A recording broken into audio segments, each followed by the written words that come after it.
On va continuer de dresser le panorama de ces évolutions des usages et de l'électrification des infrastructures en donnant la parole à Louis Dupasquier et Pierre Delec. Je pense que vous pouvez venir tous les deux pour nous présenter la façon dont ces sujets sont envisagés par Vinci Autoroute. Bonjour à toutes et à tous. Merci beaucoup d'être présent à ce séminaire. Alors moi, je vais vous faire une introduction un peu générale sur le panorama de ce sujet vu du groupe Vinci et de Vinci Autoroute. Et puis Pierre vous parlera plus en détail d'un projet auquel on tient beaucoup au sein du groupe, qui est le projet de Charge as you Drive, qui permet de démontrer sur autoroute la pertinence de deux autres solutions de recharge dynamique, qui ne sont pas les caténaires dont Yann a parlé juste avant, mais qui sont le rail et l'induction, et qui ont le gros intérêt d'être compatibles avec les voitures électriques, et donc d'accroître encore plus les bénéfices socio-économiques dont Yann a parlé juste avant. Donc ça fera une très bonne transition. Mais avant ça, moi je voudrais vous parler un tout petit peu du contexte général du groupe Vinci autour de ces projets de décarbonation, en rappelant que le groupe Vinci, c'est je crois le premier groupe du CAC 40 qui a fait voter ses actionnaires sur son plan environnemental et qui est compatible avec les objectifs de l'accord de Paris. Donc il y a trois volets dans notre politique environnement. Celle qui nous intéresse aujourd'hui, c'est la lutte contre le changement climatique, donc qui va principalement concerner la baisse des émissions de gaz à effet de serre. Donc là-dessus, c'est intéressant parce qu'on est un groupe qui s'est engagé à réduire les émissions des autres. Je trouve ça toujours fascinant de dire ça, mais c'est quand même ça, hein. On a évidemment des objectifs de réduction de nos propres émissions, mais elles sont relativement faibles par rapport aux émissions de nos clients, et en particulier en France sur le réseau Vinci Autoroute. L'essentiel des émissions CO2 du groupe de Vinci Autoroute, c'est les émissions des véhicules qui circulent sur nos réseaux. On a à peu près la moitié du réseau autoroutier concédé, et il y a entre 2 et 3% des émissions de gaz à effet de serre totales de la France qui sont émises sur le réseau Vinci Autoroute. Et nous, d'ici 2030, on doit réduire de 20% les émissions de nos clients. Donc on est à la recherche de solutions. C'est ça qui est très intéressant dans ce contexte. Et l'autre grande caractéristique du groupe, c'est qu'on est, on est un groupe neutre technologiquement, c'est-à-dire on n'est pas des électriciens, des gaziers, des pétroliers. Nous, on gère des infrastructures et on veut participer à la décarbonation de l'économie mais contribuer à atteindre la neutralité carbone d'ici 2050. Et donc, on analyse un peu froidement, je dirais, chacune des technologies possibles dans les différents secteurs. Et pour la route, pour le secteur des transports, on va dire, ce qui nous intéresse tout particulièrement, c'est justement une bonne solution pour décarboner les véhicules. Le troisième message, c'est que, mais Yann l'a, je pense, très bien dit, la route, c'est incontournable et c'est pérenne. C'est incontournable parce que vous avez vu les parts modales de la route dans le transport en Europe. En France, c'est encore pire, hein. On est à quasiment 90% de parts modales dans les transports de personnes et de marchandises. Et c'est pérenne parce que même si on arrive à doubler le fret ferroviaire, même si on se met tous au covoiturage, à la marche, au vélo, au transport en commun, la route continuera à représenter au moins les trois quarts de nos déplacements en 2050, même dans les scénarios où il y a le plus de sobriété de report modal. Donc ça veut dire que, évidemment, il faut favoriser le fret ferroviaire, il faut qu'on se mette tous à la marche, au vélo, au transport en commun, au covoiturage, etc. Mais à la fin, l'essentiel de nos déplacements et des déplacements des marchandises passeront par la route. Donc, c'est indispensable comme premier levier de décarboner les véhicules qui vont circuler. Alors, pour les voitures, la messe est dite. C'est bon, il n'y a plus de débat technologique. Quoi qu'on en dise, la meilleure solution ou la moins bonne, c'est la voiture électrique à batterie. C'est en train de s'imposer déjà massivement en Europe et ailleurs dans le monde. Donc ça, il n'y a plus trop de débat. Le débat, c'est de déployer des bornes de recharge un peu partout là où on en a besoin. Ce n'est pas le sujet du jour, mais c'était important de le mentionner. Sur les camions, sur les poids lourds, il y a un peu plus de débat. Sur quelle est la bonne solution pour décarboner les poids lourds. Alors, je pense que Yann l'a assez bien expliqué aussi dans les différentes solutions possibles. Nous, on les met en 4 grandes catégories, pour les dire très rapidement. Il y a tout ce qui est biocarburant et biogaz. C'est super parce que c'est mature technologiquement dès aujourd'hui, que ça fonctionne bien en analyse du cycle de vie. Mais on a un problème de ressources, c'est-à-dire la ressource méthanisable de deuxième génération. Il n'y en aura pas pour tout le monde. Et il y a des secteurs comme le maritime qui auront besoin aussi, ou l'aviation, qui auront besoin de biocarburants, par exemple. Et donc, il n'y aura pas assez de biocarburants pour la route. Voilà. Le biogaz a en plus un gros inconvénient, c'est que le méthane, c'est un gaz à effet de serre encore pire que le CO2. Donc il suffit de quelques pourcents de fuite de méthane dans la chaîne de production, distribution, consommation pour annihiler les effets par rapport au diesel. Donc c'est une solution intéressante aussi, mais à condition qu'on puisse gérer les fuites de méthane, ce qui est un gros enjeu. Ensuite, il y a l'hydrogène. Alors l'hydrogène, c'est très intéressant comme solution pour les poids lourds pour plein de raisons, mais le problème essentiel qu'on a à court terme, c'est qu'il faut de l'hydrogène décarboné, évidemment, sinon ça n'a pas de sens pour les émissions de gaz à effet de serre. Et de l'hydrogène décarboné, aujourd'hui, il y en a très peu qui est produit, et quand il y en aura qui sera produit un peu en 2030, il sera capté par l'industrie, la sidérurgie, la pétrochimie, la production d'engrais, qui auront besoin de se passer d'hydrogène carboné aujourd'hui, et donc ressource chère. L'hydrogène décarboné sera cher encore en 2030 et il y en aura très peu. Donc ce ne sera pas une solution massive à horizon 2030 pour la décarbonation des poids lourds. Ça pourrait être une solution plus intéressante à plus long terme, mais en tout cas pour la décennie qui vient, ce sera relativement minoritaire. Puis il y a la troisième solution, qui est celle qui est déjà en train de s'imposer, c'est les poids lourds électriques à batterie qui se rechargent sur des bornes. Voilà, c'est déjà évident pour la courte distance et les courts tonnages et les faibles tonnages. Ça devient évident pour les courtes et moyennes distances et les plus gros tonnages, et ça va devenir évident pour les plus forts tonnages. C'est voilà, ce que Yann a très bien expliqué dans le contexte européen. Les constructeurs de poids lourds, ils vont s'y mettre et les ventes vont arriver très vite. Le gros enjeu, mais Yann l'a très bien expliqué aussi, c'est la taille des batteries et les besoins de réseaux de recharge et les histoires de convergence des TCO avec le diesel qui vont arriver d'ici 2030. Et donc, il y a une dernière solution qui est très intéressante et qui est celle qui nous intéresse tout particulièrement aujourd'hui, c'est la recharge dynamique, à la fois pour les camions, mais aussi pour le rail et l'induction pour les voitures ou les véhicules utilitaires. Et ça, c'est extrêmement intéressant parce que d'un point de vue socio-économique, on va réduire la taille des batteries, on va réduire les temps de pause, on va s'enlever un certain nombre d'investissements. Et d'un point de vue socio-économique global, ça apparaît extrêmement pertinent et intéressant comme solution. Le problème, c'est qu'avant qu'on ait déployé des dizaines de milliers de kilomètres d'induction ou de rail en Europe, il va se passer quelques années. Et donc, du coup, notre philosophie générale, même si on est neutre technologiquement, on a le droit d'avoir un avis, malgré tout. Et donc, le chemin qu'on trace autour de ça, au vu d'aujourd'hui, hein, notre vision pourra changer évidemment, mais il y aura d'abord des poids lourds électriques à batterie avec des grosses bornes et des grosses batteries qui se rechargeront sur ces grandes bornes publiques pour faire de la longue distance. Et dans un deuxième temps, il y aura des réseaux de RS qui se déploieront probablement par corridor. Et c'est là où je vais faire la transition avec le projet DAS, avec des premiers corridors qui se déploieront et puis des corridors additionnels qui se déploieront de façon complémentaire. Et donc, j'en viens au projet Decarbonization as a Service. C'est un projet qui est très intéressant parce qu'il reflète parfaitement ce que je vous ai dit là. La route est incontournable, pérenne. Il faut décarboner les véhicules et on est neutre technologiquement. Donc, vous le verrez, Lucie le présentera tout à l'heure. On a justement fait cette analyse avec des chercheurs, des académiciens, de s'interroger sur les différentes technologies et de leur pertinence pour décarboner un corridor de fret. Donc voilà pour le projet DAS. Qu'est-ce que je voulais vous dire d'autre? Non, ce sera à peu près tout pour mon introduction, qui était, j'espère, pas trop longue. Et comme ça laissera plus de temps à Pierre pour vous parler plus longuement d'un projet vitrine et absolument essentiel dans le groupe Vinci, puisqu'en plus, c'est un sujet qui intéresse à la fois le pôle Vinci Autoroute et Vinci Concession, parce que c'est un sujet qui est très concessif, la recharge dynamique. Le modèle concessif est probablement le meilleur modèle pour construire ce type d'autoroute, surtout dans un cadre budgétaire contraint. C'est des projets qui intéressent évidemment Vinci Construction, et en particulier Eurovia, qui est très très actif dans ce projet, puisque quand on met du rail ou de l'induction dans une chaussée autoroutière, ça pose plein de questions techniques sur comment on le fait.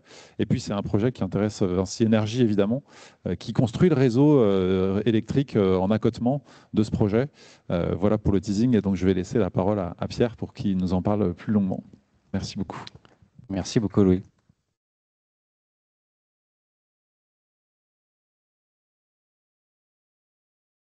Très bien. Bonjour à tous, moi Pierre Delegue, je m'occupe de projets d'innovation au sein de Vinci Autoroute et de Léonard, des projets relatifs à la mobilité autonome ou électrique. et en particulier de ce projet que Louis a présenté, qui s'appelle Charge as you drive, qui est un projet de e-road, de route électrique, piloté par Vinci Autoroute, mais avec certains partenaires internes à Vinci, Vinci Construction, Vinci Énergie, et puis des fournisseurs de technologies induction et rail. Côté induction, c'est Electreon qui développe, qui conçoit des bobines d'induction et Hutchinson qui les fabrique.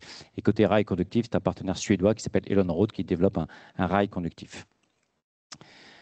Alors, Louis a brossé une magnifique introduction qui coupe assez bien l'herbe sous le pied de mes prochains slides. Et Louis a fait ça sans slide. Alors, donc, je vais passer assez rapidement sur l'enjeu environnemental dont il a parlé, sur le fait que tous les véhicules sont en train de s'électrifier, y compris les poids lourds. Ça, c'est vraiment la tendance actuelle qu'on doit constater. Je passe un peu sur les enjeux actuels. Peut-être un mot quand même sur les enjeux actuels. Autant côté VL que PL, on est en train, sur le réseau Vinci Autoroute et en dehors, grâce d'ailleurs à des filiales de Vinci Autoroute comme Voltix que dirige Louis, hop, ça avance un peu vite là, d'installer des bornes de recharge. Et puis, il y a certains enjeux associés à ça, notamment, pour moi, le plus prégnant, c'est l'enjeu foncier. Il faut plus de place pour convertir nos aires de service à la recharge électrique que pour... Windshell, je crois qu'on a... les slides avancent un peu vite. Je vous donne une illustration de ça. Pour les hydrocarbures, quand on s'arrête sur l'autoroute, une pompe à essence, pardon, en une demi-heure peut donner de l'énergie thermique. Est-ce qu'on pourrait, s'il te plaît, Windshell, juste poser les slides? Je ne vois pas trop. Ça avance trop vite. Donc, en une demi-heure, avec une pompe à essence, on donne de l'énergie thermique à 6 véhicules, chacun se rechargeant en 5 minutes et récupérant 700 à 800 km d'autonomie thermique. Pour l'électrique, en une demi-heure, vu que la charge rapide dure à peu près une demi-heure, il faut 6 bornes pour donner du service à 6 clients. Et puis, on ne récupère pas 700 à 800 km d'autonomie, mais plutôt 300, 350. Donc, il faut 6 fois plus de bornes pour récupérer 2 à 3 fois moins de kilomètres. Donc, il y a un rapport 1 à 12, 1 à 15 entre le nombre de bornes de recharge électrique et le nombre de places devant des pompes à essence d'hydrocarbures. Donc là, il y a un sujet de foncier qui est assez prégnant. Et puis aussi, évidemment, des enjeux de raccordement électrique. Oui, d'accord. Suivante, s'il te plaît, Windshell. Merci. Là, sur les poids lourds, évidemment, juste un chiffre sur le réseau autoroutier. Les poids lourds, c'est qu'une petite partie du trafic qu'on observe sur notre réseau autoroutier, mais c'est une grosse partie en termes de volume de trafic, mais c'est une grosse partie en termes d'émissions. C'est que 15% du trafic, mais c'est quasiment la moitié des émissions sur le réseau autoroutier. Et puis, les poids lourds à batterie se développent, mais grosso modo, pour le véhicule électrique, beaucoup des limites ou des inconvénients du véhicule électrique se concentrent dans les batteries. Et ça, c'est d'autant plus vrai pour les véhicules qui auront des grosses batteries, comme les poids lourds électriques. Une grosse batterie, aussi grosse soit-elle, aura toujours une autonomie plus limitée qu'un diesel.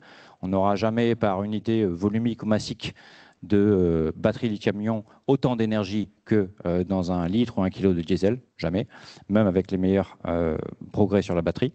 Aujourd'hui, sur la densité massique, il y a un rapport 40 entre les deux. Il y a 40 fois moins d'énergie dans 1 kg de batterie lithium-ion que dans 1 kg de diesel. Donc même si les batteries faisaient 100% d'amélioration, en termes de densité énergétique, il y aurait encore un facteur 20 entre les deux. Donc autonomie forcément plus limitée que pour le diesel. Temps d'immobilisation pour recharger ces batteries. Perte de charge utile. Aujourd'hui, les batteries des premiers poids lourds électriques, elles font presque 5 tonnes. Ça va peut-être augmenter, vu que les capacités des batteries vont augmenter. Donc, c'est moins de charge utile transportable par les transporteurs. C'est un peu plus complexe que ça, parce qu'il faut regarder les poids admissibles à l'essieu. Mais quand même, physiquement, indépendamment des réglementations, physiquement, il y a plus de batteries plus de kilos de batterie dans le véhicule que pour le diesel. Le coût d'acquisition qui aujourd'hui est élevé, évidemment, c'est plutôt le TCO qu'il faut regarder, donc on s'y retrouve en TCO. Par contre, le coût d'acquisition reste un frein pour les transporteurs. Souvent, les transporteurs sont des petites sociétés, des PME, et donc il y a une histoire de trésorerie quand on doit acheter un véhicule électrique 3 fois plus cher qu'un diesel, car c'est à peu près ça le ratio aujourd'hui. Pareil, il y a une histoire de trésorerie à l'achat, c'est ce que nous remontent les transporteurs. Et puis une grosse batterie. selon le pays où elle est fabriquée. Ça a une empreinte CO2 élevée. Aujourd'hui, l'immense majorité des batteries sont produites en Asie et en Chine. Et donc, on émet, pour produire une grosse batterie, plusieurs dizaines de tonnes de CO2 en amont pour la produire. Et puis, forcément, des besoins en matières premières importants. Donc, l'idée, c'est d'essayer de faire, évidemment, du véhicule électrique. Il n'y a pas de remise en cause là-dessus, mais d'essayer, dans un deuxième temps, de faire des batteries plus petites, de taille plus raisonnable. Et il y a 3 manières de faire ça, la caténaire dont a parlé Yann, et puis le rail au sol et l'induction. Nous, chez Vinci, on n'explore que les 2 dernières technologies, car elles sont compatibles avec toutes les catégories de véhicules possibles. Évidemment, si ces véhicules sont équipés de récepteurs, évidemment, pour maximiser les bénéfices CO2, le potentiel de réduction des batteries, évidemment, ça concerne en premier lieu les poids lourds, mais l'essentiel, la majorité du volume de batterie en circulation, c'est sur les véhicules légers. Donc, ça serait dommage de ne pas avoir ça comme cible. Pour moi, on rate la cible si on n'a pas les véhicules légers. Et puis, en termes de financement aussi, c'est bien plus simple à financer si on a une assiette d'usagers possibles et de clients possibles plus large. Au sein du groupe Vinci, juste un mot pour dire qu'on a pas mal de projets sur la charge dynamique, une dizaine. En Europe, c'est en Suède, en Allemagne, beaucoup. En France, et puis un projet au Canada et bientôt 2. Donc, on a une petite dizaine de projets. La plupart sont sur l'induction. C'est un peu notre préférence, l'induction. C'est une solution qui est enfouie dans le sol, donc plus facile en termes de maintenance après. Sauf notre projet Charge as you drive, dont je vais parler aujourd'hui, qui compare l'induction et la conduction. Et qui est, parmi tout cela, le premier sur l'autoroute, et d'ailleurs, parmi, au monde, à notre connaissance, le premier sur autoroute. Le premier induction sur autoroute, car il y a déjà en Allemagne des sections caténaires sur autoroute. Donc, on va tester on est en train de tester dans ce projet Charge as you drive 2 technologies, l'induction et la conduction. Je vais vous parler essentiellement de l'induction aujourd'hui, car la conduction est encore en cours d'essai. On a un processus de validation progressif dont je vais vous parler sur ces 2 technologies, et on n'a pas encore fini ces essais sur site fermé et en laboratoire pour la conduction. Donc, c'est l'induction qui, à date, dans notre projet, est la plus avancée. En gros, comment ça marche l'induction avec notre fournisseur qui est Electreon, c'est une société israélienne qui a maintenant une antenne en France, mais qui est israélienne à la base. Eh ben, on a des bobines inductives dans la chaussée qu'on enfouit à peu près 10 cm sous la couche de surface. Elles sont alimentées par des armoires électriques qu'on appelle ici des management units qui peuvent être hors sol ou enterrées. Dans le cas de l'autoroute, nous, on les enterre. Comme ça ça évite les problématiques d'obstacles. Et puis tout ça est relié au réseau de distribution, au réseau Enedis, et managé par une plateforme logicielle. Sous les véhicules, pardon, j'oublie de mentionner, sous les véhicules, on a des récepteurs. Ce sont également des bobines dites secondaires. Le primaire est dans le sol et émet, et le secondaire est sous les véhicules et reçoit les champs électromagnétiques. C'est la charge par induction, comme ça existe déjà aujourd'hui, sur pas mal de petites électroniques, votre brosse à dents sans fil, votre téléphone portable. Il y a beaucoup de choses qui se chargent par induction. Évidemment, l'induction, ce n'est pas nouveau. Ici, ce qui est nouveau, c'est l'échelle et la puissance à laquelle on le fait. Dans notre projet, et notamment grâce à nos partenaires, différents laboratoires de l'Université Gustave Eiffel, on a un certain nombre d'évaluations prévues d'ordre technique. On a des laboratoires qui regardent la mécanique, l'énergétique, l'électromagnétisme. Environnemental, là, ce n'est pas l'UGE, c'est plutôt Carbone 4. On a mandaté Carbone 4 pour faire une évaluation des bénéfices carbone et matière de ces systèmes-là, évidemment dans une approche cycle de vie. Social, sur l'acceptabilité notamment. Est-ce qu'il est acceptable pour les usagers d'autoroute d'avoir un rail apparent au milieu de la voie lente de l'autoroute? Est-ce que ça, par exemple, entraîne des comportements de conduite indésirables? Économique, Splot, François, ici présent, travaille actuellement avec ses équipes sur le modèle économique des ERS. Donc, on a 8 laboratoires de l'Université Gustave Eiffel, plus le CEREMA, qui sont en charge des évaluations expertes et indépendantes de chacun des aspects techniques, économiques, sociales de ces systèmes. Sur les bénéfices environnementaux, quelques résultats non finaux, mais quand même intéressants à date de Carbone 4. Sur le CO2 par véhicule. Sur une période entre 2030 et 2060, donc 2030, c'est la date de début de déploiement potentiel à l'échelle des ERS. Avant, on a encore des projets comme le nôtre à finaliser, évaluer les résultats, confirmer la faisabilité technique, économique de ces systèmes. Mais dans l'hypothèse d'un déploiement à grande échelle des ERS sur le réseau autoroutier français à partir de 2030 et sur une période de 30 ans, on a des bénéfices confirmés entre l'ERS et les poids lourds à grosse batterie. Pour les poids lourds, de l'ordre de 20%. Donc là, c'est l'empreinte par véhicule kilomètre, empreinte de l'infrastructure comprise. Donc tout compris, empreinte de l'infrastructure, de la construction, tous les matériaux et tout le véhicule. On est plus vertueux en CO2 au véhicule d'à peu près 20%. Et évidemment, le véhicule à batterie et le véhicule ERS, eux, sont largement plus vertueux en CO2 que l'ICE, le véhicule thermique, de telle sorte qu'on doit couper l'échelle tellement ça ne rentre pas dans le graphe. Pour les véhicules légers, aussi intéressant, des bénéfices CO2 au véhicule de l'ordre de 24-25%. Ces résultats ne sont pas finis. On est encore en train d'ajuster quelques hypothèses et vont plutôt évoluer encore à la baisse, donc des bénéfices encore un peu plus supérieurs pour les émissions au véhicule. Ça, c'est dans le cas d'un scénario où on aurait des infrastructures utilisées par des VL et des PL, et donc une partie d'une deuxième voie aussi équipée. Pas que pour une voie, mais 25% de deuxième voie sur l'autoroute équipée. Par contre, les émissions cumulées, les émissions CO2 cumulées, c'est les seules qui comptent hein, pour le climat, c'est vraiment les émissions globales émises, elles dépendent beaucoup de la date à laquelle on démarre. C'est pour ça que je posais la question sur l'expiration. Si on démarre trop tard, les écarts entre l'IRVE, les bornes statiques, et l'ERS, ça me nuisera. Ce qu'on voit dans ces graphes, déjà, ça, ce sont les émissions cumulées sur la même période, 2030-2060. C'est que les écarts entre le scénario IRVE, là, donc ce qu'on appelle le scénario contractuel avec des bornes statiques sur le réseau autoroutier, qui est en orange, et les deux autres courbes qui correspondent aux rails conductifs et à l'induction, est très faible. Mais pourquoi? Parce qu'il est largement écrasé par les émissions résiduelles des thermiques. Voilà. Les thermiques étant là-dedans, donc on est largement écrasé. Ce qu'on voit quand même, c'est des bénéfices assez importants sur cette durée. On est quand même à plusieurs dizaines de mégatonnes de CO2 économisés avec des bénéfices à peu près comparables entre le rail conductif et l'induction.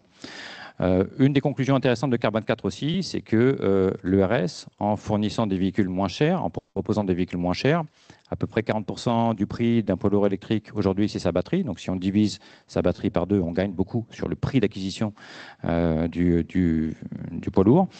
Donc ça permettrait, et on a aussi des puissances de charge qui sont moindres que pour la charge statique haute puissance. Et le tarif normalement de la charge est assez proportionnel à la puissance qu'on charge. Donc normalement pour les transporteurs, ça ferait des véhicules moins chers à l'achat et moins chers en énergie après. Donc un vrai avantage pour ces véhicules-là.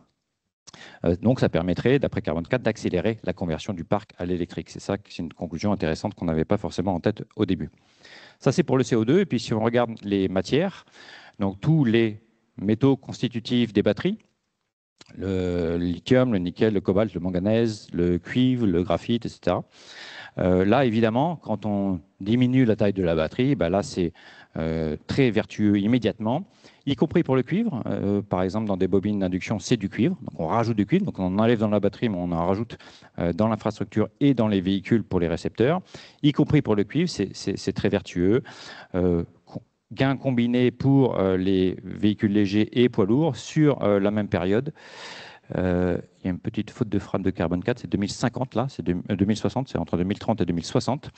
5,7 mégatonnes de matériaux économisés et surtout pour les véhicules légers, d'où l'intérêt d'avoir des infrastructures compatibles aux véhicules légers. Voilà les résultats à date encourageants de Carbone 4 qui sont inférieurs en termes de gains aux résultats qui avaient été émis dans les rapports de la DGTM de 2021. Il y a un écart moins grand entre les ERS et les véhicules à batterie, mais quand même assez significatif. Autre aspect, là on est en train de construire. La la première section d'induction sur l'autoroute A10.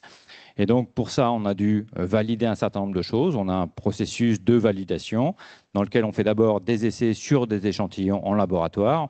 On préqualifie les matériaux, les propriétés mécaniques des matériaux. Il y a des histoires de produits de collage aussi. Quand on met des bobines dans la route, on doit les coller avec les différentes couches d'induction. Donc, on a fait ça pour l'induction. On a trouvé les bonnes propriétés mécaniques à sélectionner, les bons produits de collage. Ensuite, on a fait des essais de durabilité mécanique. Il faut s'assurer que quand on met des systèmes d'induction dans la chaussée, ça ne dégrade pas la durabilité de la chaussée sur le long terme. Il n'y a pas de dégradation accélérée de la chaussée due à ces bobines. Donc là aussi, résultat très positif. On a simulé à l'université Gustave Eiffel à Nantes avec ces moyens d'essai à peu près 25 ans du trafic poids lourd de l'autoroute A10 sur laquelle on a pu ensuite déployer notre section d'induction avec évidemment l'accord de l'État sur ce sujet. Donc sur l'autoroute A10, on est en plein travaux, on a démarré début novembre, on est sur la fin en fait. Ça consiste en des travaux en accotement dont je vous ai mis quelques photos pour illustrer ici. Donc, il y a une sous-distribution électrique. On part d'un poste Enedis et puis après, on distribue l'énergie, comme sur le ferroviaire. On vient de distribuer l'énergie en accotement de l'autoroute et donc on fait des tranchées en accotement. Ces tranchées connectent ce qu'on appelle des chambres en béton, à l'intérieur duquel il y a une armoire électrique. Et c'est ces armoires électriques qui, après, alimentent des paquets de bobines qu'on met sous la chaussée après l'avoir rabotée. Donc, on fait du rabotage, des tranchées. On pose et on colle les bobines. Et puis ces bobines sont raccordées aux armoires électriques en bord de route. Voilà ce qu'on est en train de faire. On en est à la toute fin d'ailleurs. On a même terminé lundi soir de cette semaine. On a posé la dernière bobine. Donc on a installé 1,5 km. Ça représente 912 bobines. Et donc on est dans les phases finales. On va bientôt recouvrir tout ça d'enrobé. Voilà, les prochaines étapes dans notre projet sur 2025, c'est de faire des roulages de véhicules. Ça, c'est très prochainement. On va tester 4 catégories de véhicules dans notre projet. Évidemment, un poids lourd, mais aussi un bus, un véhicule utilitaire et puis une voiture, un véhicule léger. Ça, c'est pour démontrer l'interopérabilité de ces systèmes avec toutes les catégories de véhicules possibles. Et puis après, plusieurs laboratoires de l'Université Gustave Eiffel vont faire des mesures pour qualifier, évaluer la performance de ces systèmes en énergie, en efficacité, l'électromagnétisme, évidemment. Il y a des seuils, des réglementations à respecter sur l'électromagnétisme, sur les comportements de chaussée aussi. Et puis, on va aussi faire un petit essai de maintenance, c'est-à-dire est-ce que quand on a des systèmes comme ça dans la chaussée, on sait quand même renouveler les couches de roulement comme on le fait typiquement sur le réseau autoroutier tous les 8 à 10 ans, sans endommager le système en dessous. Voilà, ça, on va le tester, mais on n'est pas très inquiet sur ce sujet. Donc ça, c'est les prochaines étapes sur l'autoroute A10. Donc ici, j'aurais dû le mentionner, l'autoroute A10, c'est le sud-ouest de Paris. Donc c'est à 40 km d'ici. C'est juste avant la grande barrière de péage de Saint-Arnaud, que vous connaissez peut-être tous. Donc c'est juste avant ça, c'est pas très loin. Donc ça, c'est sur l'induction sur l'autoroute A10. Et puis en parallèle, on continue des essais sur la conduction, le rail conductif. La batterie d'essais qu'on a déjà faite à Nantes là, sur la durabilité mécanique va démarrer pour le rail conductif dans les prochaines semaines avec, si elle est réussie, si les résultats sont satisfaisants, un déploiement également sur l'autoroute A10 à la fin de l'année. Voilà où on en est sur ce projet assez emblématique. C'est un gros chantier, gros projet. Surtout sur l'autoroute. La nouveauté de l'autoroute, c'est qu'il y a des cibles à atteindre en termes de performance bien plus élevées que sur d'autres projets qui sont sur des environnements urbains. C'est de la vitesse, on va beaucoup plus vite sur l'autoroute, il y a des puissances beaucoup plus élevées. Je l'ai indiqué ici, on veut charger à plus de 200 kW pour un poids lourd. Ça, c'est important. L'efficacité, il faut atteindre des efficacités sur l'ensemble de la distribution importante. On vise au-dessus de 85%. Et puis les charges mécaniques. Sur l'autoroute, sur l'A10, on a 5800 poids lourds jour. Donc il faut s'assurer qu'une chaussée dans laquelle il y a ce type de système résiste à ce type de trafic sur plusieurs dizaines d'années. Voilà les enjeux un peu spécifiques à l'autoroute pour les e-roads, les routes électriques. Je crois que c'était tout. Voilà. Merci.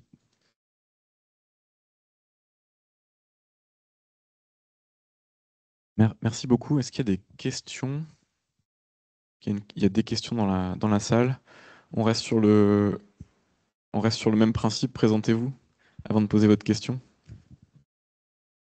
Merci beaucoup pour votre présentation, Émeric Fortin de l'École des Ponts. J'ai deux questions. La première, c'est est-ce que 1,5 km c'est suffisant pour tester la charge de plusieurs véhicules ensemble? Est-ce qu'on va avoir suffisamment d'espace pour vérifier ça? La deuxième question, qui est plus sur le choix que vous faites. Vous avez un de vos concurrents qui prône plutôt la diligence, c'est-à-dire le fait de changer les tracteurs tous les 200-250 km, justement pour pas avoir à équiper les autoroutes. Donc en fait, les camions seraient des camions à petite batterie, donc on aurait les mêmes avantages que en termes de matière, etc. Mais on n'aurait pas besoin d'une charge en permanence. En fait, les chauffeurs routiers tourneraient sur des aires de 200 km aller-retour avec des camions à petite batterie, en charge lente. Et en fait, on aurait tous les 200 km un changement du tracteur et donc du conducteur. Est-ce que c'est quelque chose que vous avez envisagé? Sur la première question, 1,5 km, c'est plus que suffisant. On pourrait se contenter même de 500-600 mètres. Un poids lourd, c'est 90 à l'heure sur l'autoroute, ça fait 25 mètres secondes. La distance entre deux poids lourds, c'est 2 secondes, donc ça fait 50 mètres d'écart entre deux véhicules. Donc faire rouler 4 véhicules, c'est 300 mètres. Hein. Un flot de 3 véhicules, ça tient dans 300 mètres. Donc on a pris 1,5 km pour pouvoir faire plusieurs manœuvres, changer de voie, revenir, etc. Mais c'est plus que suffisant, 1,5 km pour démontrer la faisabilité technique. On aurait pu se contenter de 1 km et même moins. Et puis sur le modèle de diligence, l'avantage des systèmes de route électrique, c'est qu'on n'a pas besoin d'augmenter la flotte de véhicules en circulation. Sauf erreur de ma part, je pense que dans le modèle de diligence, il faut augmenter la taille des flottes pour pouvoir recharger en roulant pendant que d'autres, recharger au dépôt pendant que d'autres font des allers-retours. Donc c'est ça aussi l'avantage de la route électrique. On peut non seulement réduire la taille des batteries, mais pas augmenter la taille des flottes des gestionnaires de parc.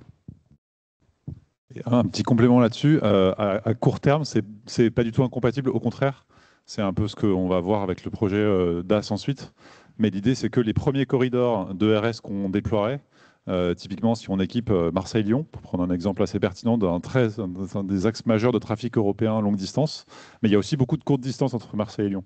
Donc si on commence par faire ce tronçon de RS pour maximiser son utilisation, on pourrait très bien imaginer le système de diligence auquel vous faites référence et où on réorganise un peu les flux avec des constats, avec des transporteurs, où on leur dit, bah, en fait, vous allez utiliser des navettes qui font que la Marseille-Lyon sur le RS et qui décarbonent à fond ce tronçon-là.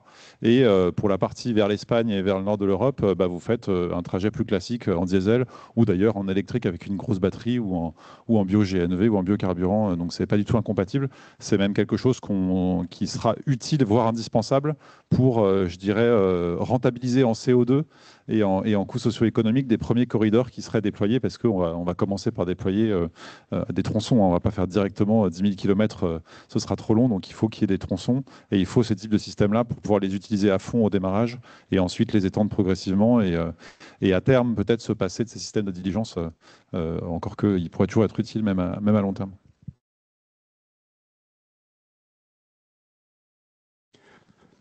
Fabien Laurent, École des Ponts, CIRED. Alors j'ai deux questions assez différentes. La première serait sur est-ce que l'exposition, qu'est-ce que ça donnerait l'exposition du conducteur au champ électromagnétique des heures et des heures quand on est conducteur de poids lourd? Oui, il y a des standards européens là-dessus, dictés par l'ICNIRP. Et il y a après des décrets d'application français qui sont encore plus sévères que ça. Donc on a un laboratoire dédié de l'université Gustave Eiffel qui s'intéresse à ça, qui va faire des mesures en dehors de véhicules et à l'intérieur de véhicules, y compris pour le conducteur. Donc on n'a pas encore les résultats, mais on a les résultats d'autres projets qui sont à chaque fois largement en dessous des seuils réglementaires sur ce sujet. Je vais même donner un complément. Les derniers résultats qu'on a d'un projet en Italie, c'est qu'à l'intérieur du véhicule, le système de RS, de bobine d'induction, émet des champs en valeur absolue inférieure aux champs émis par le moteur électrique. Donc c'est plutôt... Merci. Peut-être juste en complément là-dessus, parce qu'une des questions qu'on nous pose beaucoup aussi, du coup, c'est les pacemakers. Si j'ai un pacemaker et que je roule au-dessus de l'ERS, est-ce que je ne vais pas mourir d'un arrêt cardiaque? Et donc, on a la société de cardiologie française qui nous a écrit en disant non, non, mais effectivement, les seuils que vous allez mettre en œuvre et les mesures que vous faites sont tout à fait adaptés au fait que ce soit compatible avec des pacemakers. Ces sujets-là sont très importants, mais pour nous, à date, ce n'est pas des sujets techniques, c'est des sujets de communication. Parce que, oui, c'est des... Vous auriez trouvé que c'était si le niveau trouvé était largement au-dessus des normes européennes, vous ne me diriez pas ça. Bien sûr, évidemment. Ce que je dis, c'est qu'à date, des mesures. Dans l'ensemble des projets dont on a récupéré les rapports d'essai ailleurs, les seuils ne sont jamais dépassés. Donc à date, ce n'est pas un sujet technique, ce n'est pas une problématique technique, hein. Donc il faut gérer ça de manière calme, dépassionnée. Il y a par contre un vrai enjeu, ce que je voulais dire, un vrai enjeu de communication au grand public. Les gens peuvent s'inquiéter de ça. Certaines personnes pensent que la 5G, ça donne le cancer. Donc c'est un sujet d'acceptabilité à date, plus que technique. Et la deuxième question, c'est est-ce qu'il n'y a pas des synergies à rechercher avec le stationnement nocturne des poids lourds pour lequel on a bien vu qu'il faut beaucoup de places de stationnement dans des stations-service.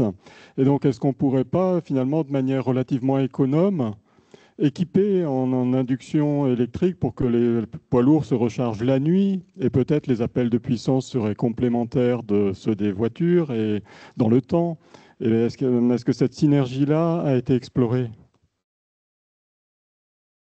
Alors, dans le scénario où il y a de l'ERS partout, l'idée, c'est qu'il n'y a quasiment plus besoin de recharge statique. C'est quand même un peu ça aussi, enfin en tout cas pas public, dans les dépôts à destination. Mais l'idée, c'est que si un jour, en 2050, il y a des milliers de kilomètres de recharge dynamique partout en Europe, il n'y a plus besoin d'équiper les parkings des aires de service en recharge ultra rapide ou lente. Donc ça, c'est la vision long terme. Après, à court terme, effectivement, ça fait partie des synergies qu'on étudie.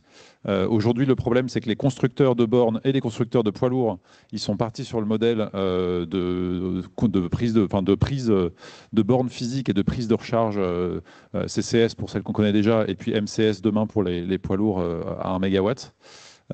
Mais nous, on échange avec eux parce que, effectivement, en termes de gain de place, alors la recharge à 1 MW en induction, il y a des laboratoires aux États-Unis qui travaillent dessus. C'est pas pour tout de suite. Et puis on a une solution pour ça. Par contre, on a un vrai enjeu sur les parkings existants.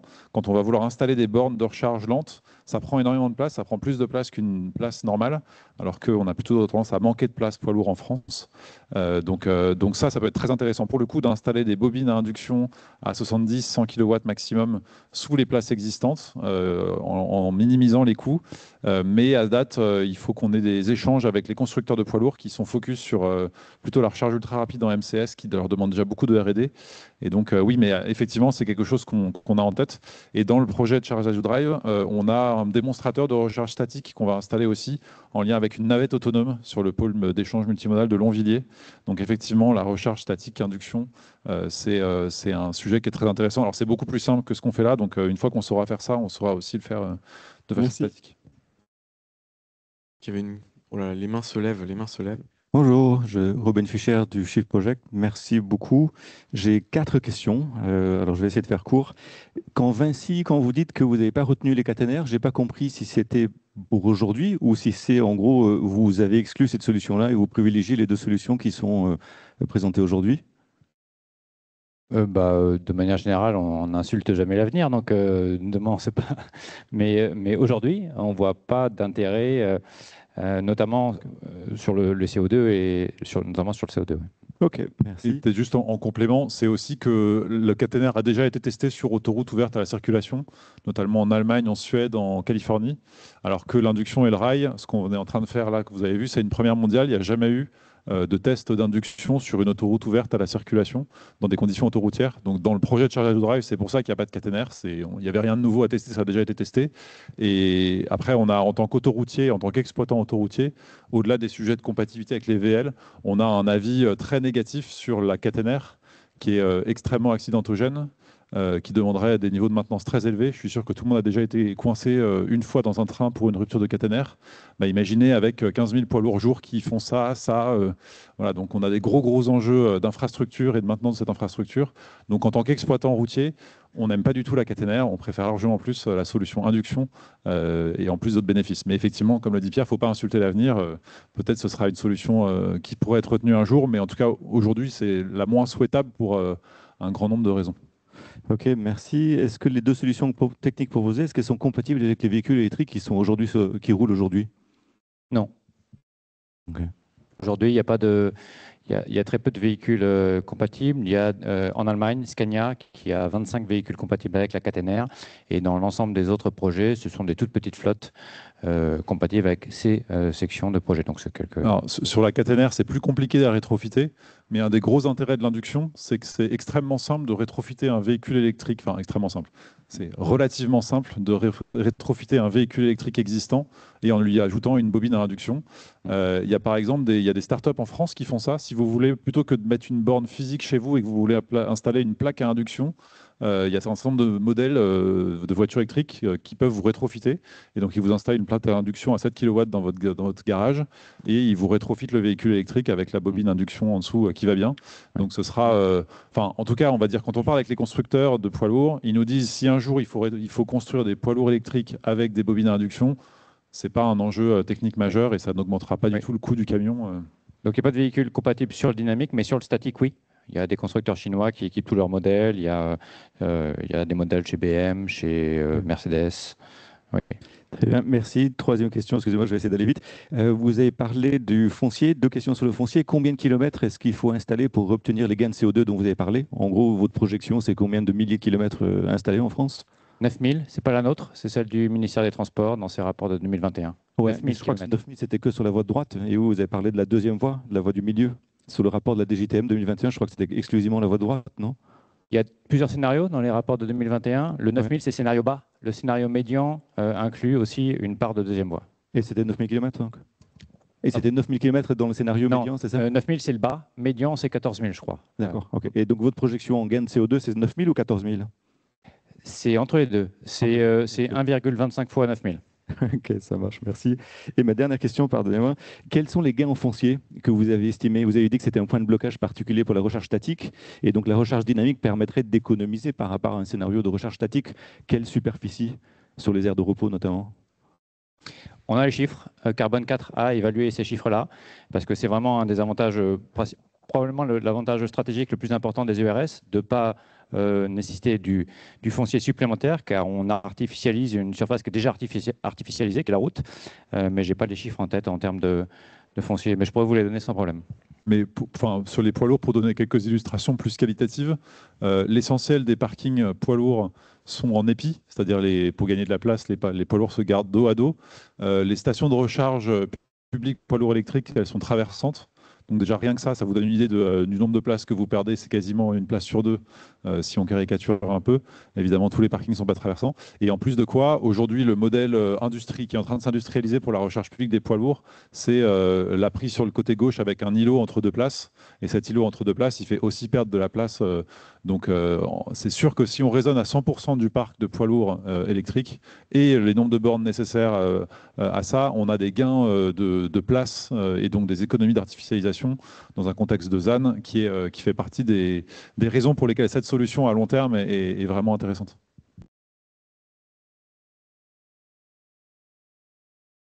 Plusieurs questions. Même principe, hein, présentez-vous. Bonjour, Margot Fontaine, élève à Centrale Supélec. Je me demandais juste, vous avez parlé de 85% d'efficacité pour la recharge, mais c'est aujourd'hui ou c'est à terme? Enfin, aujourd'hui, on en est où en termes d'efficacité de recharge? Pour l'induction, vous voulez dire? Oui. Alors nous, ces essais-là, ils vont être faits en juin sur l'autoroute A10, donc on n'a pas encore les résultats. Ce qu'on voit, les derniers rapports qu'on a vus dans un autre projet en Italie avaient atteint 88%. Donc c'est plutôt encourageant. Et ça, c'est l'efficacité du poste de livraison Enedis jusqu'au véhicule. Voilà. c'est à comparer, pas à 100%, il n'y a rien qui est à 100% dans ce bas monde, c'est à comparer avec le scénario de référence qui est la borne statique dans laquelle il y a des pertes. Quand on charge à haute puissance dans une borne, c'est refroidi, il y a des pertes thermiques, il y a des pertes dans le câble, et il y a aussi, dans le cadre de la borne statique, des pertes dans la batterie, parce qu'on charge la batterie, donc il y a le cycle charge-décharge de la batterie qui rajoute quelques pourcentages de pertes supplémentaires. Dans les ERS, on charge directement le moteur, donc on chante la batterie. Donc c'est à comparer avec des chiffres qui sont autour de 90% pour la charge haute puissance câblée. Il y avait une dernière question. Oui, le monde germanique préfère le système aérien pour les caténaires. Ils ont aussi des options avec des panneaux solaires qui couvriraient les autoroutes. Donc l'électrification de la route, c'est bien sûr l'alimentation, mais c'est peut-être aussi la production. Je ne sais pas si vous travaillez ou quels sont les problèmes techniques que ça pose, je pense, de sécurité. Je vais laisser Louis répondre sur la production d'énergie, mais je vais quand même rebondir sur l'Allemagne préfère la caténaire. Moi, je ne crois pas que l'Allemagne préfère la caténaire. Je crois que Siemens préfère la caténaire. Mais actuellement, il y a plus de projets induction en Allemagne que caténaire. Et puis sur la production... Après, est-ce que Siemens, c'est l'Allemagne sur la production, alors oui, effectivement, il y a pas mal de projets plutôt déclaratifs sur des systèmes de couverture d'autoroutes par du solaire. Nous, on a regardé ça. Ça pose un grand nombre de questions techniques, notamment est-ce qu'on ne se retrouve pas à créer des tunnels et est-ce qu'il faut appliquer la réglementation tunnel dès qu'on met plus de 300 mètres de long de couverture photovoltaïque. Et là, on parle de milliards d'investissements par tunnel, enfin de centaines de millions par tunnel, on va dire. Et puis surtout, en fait, le vrai sujet, c'est un sujet de coût du coût de l'électricité décarbonée qui sortirait de ces panneaux photovoltaïques. Et en fait, le calcul est assez simple, hein. Il suffit de regarder la taille des structures qu'on devrait installer pour couvrir une autoroute et de comparer ça à du photovoltaïque au sol ou même sur des ombrières. Ce ne sera jamais compétitif, donc on y croit assez peu à court terme. Voilà. Par contre, le point que vous soulevez est très important parce que dans notre vision de l'autoroute décarbonée, on a aussi la volonté de produire de l'énergie renouvelable le long des autoroutes. L'avantage, c'est que l'autoroute, c'est un champ de foncier disponible très intéressant, souvent artificialisé ou dégradé, et qui sont très propices à l'installation de photovoltaïque. Donc chez Vinci Autoroute, on a pour objectif d'avoir 1 gigawatt de photovoltaïque en service le long des autoroutes. Alors, ce sera principalement des parcs photovoltaïques au sol sur des zones favorables à l'implantation de parcs photovoltaïques et aussi un peu d'ombrières sur les parkings existants. Je me permets juste un dernier complément. La production d'énergie est indépendante. Ce n'est pas un sujet ERS, pas ERS. C'est un sujet électrification du parc. Voilà. Donc, peu importe qu'on charge les véhicules par ERS, par borne, voilà, c'est l'énergie disponible en amont et c'est indépendant. Merci beaucoup à tous les deux. On pourra poursuivre l'échange, je pense. Enfin, ouais, une toute dernière question, si vous voulez. Une toute dernière question. Donc Nicolas, les transports Steph. La question porte sur la puissance que vous êtes capable de transmettre. On parle de 200 kW. Est-ce que vous avez estimé le besoin en fait d'un camion? Moi, j'ai entendu plutôt 400. Donc, est-ce qu'il y aurait un delta en fait entre la capacité qu'on est capable de transmettre par l'induction versus le besoin, notamment sur des routes de côte, on va dire? Oui, dans les rapports de 2021, la DGTM parle de 400, en effet, kilowatts. Un 42 tonnes sur le plat chargé, ça consomme 130 kilowatts. Donc, nous, on pense que le sweet spot, c'est entre 200 et 250, 130 au véhicule, le reste à la batterie. Et ça, on a sorti les chiffres trafic, c'est-à-dire combien, en moyenne, un poids lourd roule en heure là, sur notre réseau. Et donc ça suffit pour recharger entièrement la batterie du véhicule pour qu'il sorte batterie pleine. Le 400, pour nous, n'est pas nécessaire. Le 400 est un argument de fournisseurs qui savent faire 400, mais qui ne le font pas. En Allemagne, sur les caténaires, Siemens dit qu'ils peuvent faire 400, mais ils chargent à 200. C'est un argument qui disqualifie l'induction et qui est souvent poussé par des acteurs de la conduction. Ok, merci. L'ensemble des projets dans le monde, il y a quand même un consensus au niveau mondial que le sweet spot, c'est entre 200 et 250. Merci beaucoup. On peut les applaudir à nouveau.